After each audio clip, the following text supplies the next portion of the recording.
Manipur Top Trending News na tunga-tungan ba reliable source hindi kilaw katsaraga mata-matang ioiba maru iba ipasu patul kansari.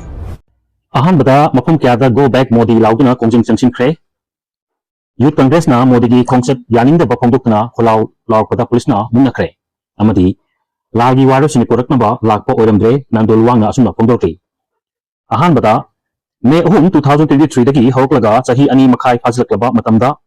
nasi Prime Minister Narendra Modi na mahaki Mizoram Assam amasung West Bengal khongchet ki matung channa Manipur da khara laklam basu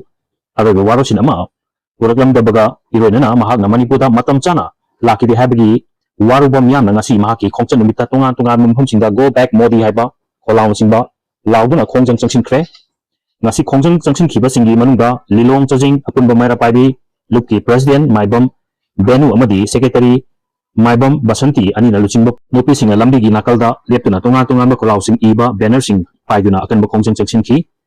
khongjang asina phongdo khiba singi manungda Manipur ani thoknak thugai bi yaroi go back Modi gi khongchat boycott tawi amasung yaning de central government ki divide and rule policy yaroi self determination haibasi ekhogi right ni haiba chingba kholaw sing lawki khongjang asida saruk yakiba singna phongdo khibada Manipur da leiba lup sing maira paibi amadi naha singi apunba lup sing asu aduga mahiroi lup sing asu isa gi wakhal thadok na duna Manipur da mayang nariba watok asilosina na ba mangjil thana onaminasi lingjel manar da apunba amata paminabana mai pakpa khongjang changshin mangamani India langa ki divide and rule policy ki thoksil mai pakna hengaminasi haiba singba wahum sing phongdoraki amaromda ngasi Prime Minister gi Manipur khongchat numita Thobal district ki tunga ba mahum singda akan ba khongjang sing changshin ki district asigi kaithia gi thong angikide mahiro sing school amadi college ta chatkide passenger gari singsiana kide district asi fauduna chatpa national highway gi mafum kya da police amadi central force ki personal kya na section thawang lakhot pagi mami chaun ta ki district asi gi oina maira paibi singna Narendra Modi gi khanghongdana Manipur khongchat ko yaning do khongdokna boycott tawi haiduna khongjang changshin ki athopa maira paibi apun banupi luki lupi singna Modi butcher of Manipur people go back Modi haina iba banner amadi placard paiduna mahaki khongchat ko yaning do khongdoki khongjang asigi maru oiba ama oina Thobal athopa makhadagi haunaruduna yaning da bagi khongjang chakki Narendra Modi Manipur dagi hanbikro haiba kholaw lauduna athopa kaithel tamna laki adubu police na khongjang loi singdagi banner amadi placard sing munduna maira paibi singi khongjang tugai ki Youth Congress ki oina su Youth Congress na Modi gi khongchat yaning da khongdokna kholaw lawpada police ka mungna khre September 3 Manipur Pradesh Youth Congress Committee MPYCC gi thongni sing ngasi gi Prime Minister Narendra Modi gi khara gi Manipur khongchat asi yaning de amasung tak ki khongchat ni haiba galona khongchat asi gi mayakta pen da kholaw kya lawduna BT road ta leiba Congress bhavan dagi wakat khongchat chatnana ba khonarapada masing yamaba police ka akan ba maongda mungna khre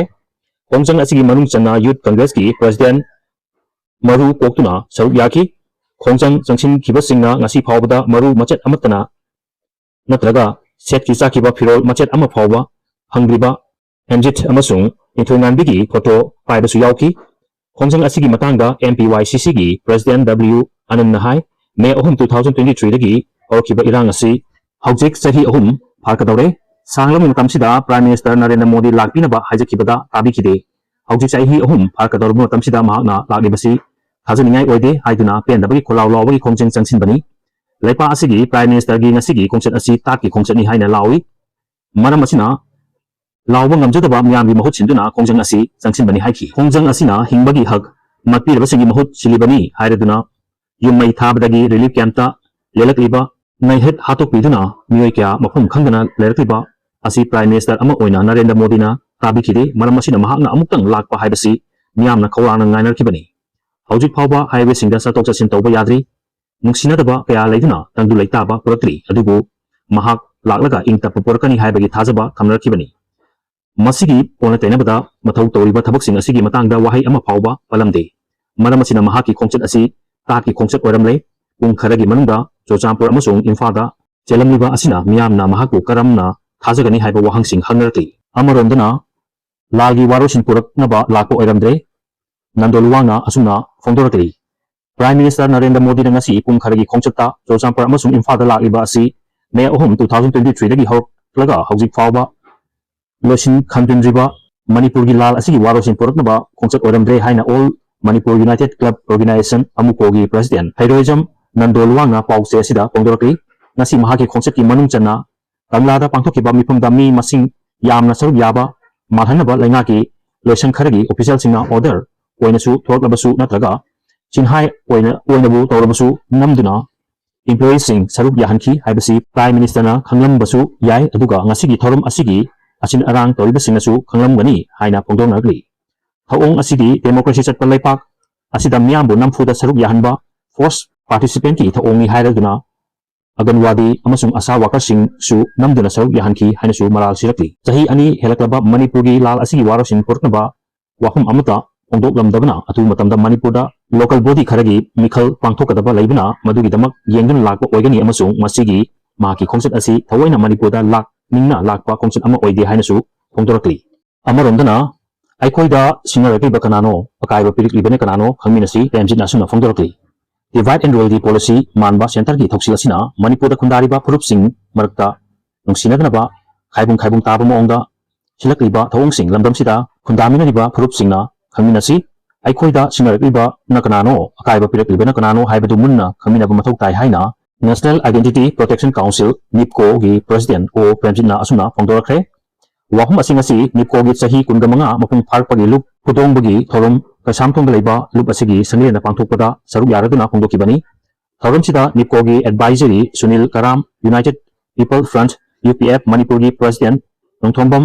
Rupachandra Manipur Peace and Integrity Council MAPI Council gi president KC Romeo Amadi Coalition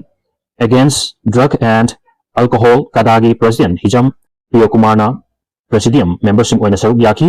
o Premjit makhatana haikibada Nipkogi kunga manga suba mapok kumona lakpada iramdam Manipurda kundamina riba pungnamakna thengnariba zarangnaba tangdu leitadaba pungmaksi nungsi chanana ing tapa porpo oirasanu haiki chahi ani helaba lansida mayumakai maina chakkibadagi iramdam sida lanjena duna leiba singi warosin puraknaba Manipur amadi India lengana singgadabani irang sina maram oiratuna thiba khangdana leiba sing asigi su warosin puraknaba honabiu Nasi Prime Minister gi Manipur khongchat asi lamdam sigi Miyamna khawrang ngaina kiba matamda lakiba khongchat ate sahi ani gi matungda lakiba sida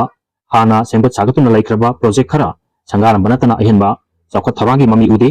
Chochampur dadi economy package kya lauthokani tai masigumba divide and rule gi policy manba thawong lamdam sida kundamina riba purup singi marakta nungsi chanadana bagi maram oheli iramdam sida oiriba vibamsi board kaduna MLA oiriba miyam gi mihut singa wahai amata phongdoktana tumina leptuna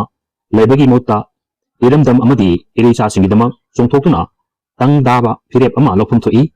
Miami Awabada, MLA Singi Mamitaba Ude, Makogi Pamunanabagi, Lengak Senanabagidama,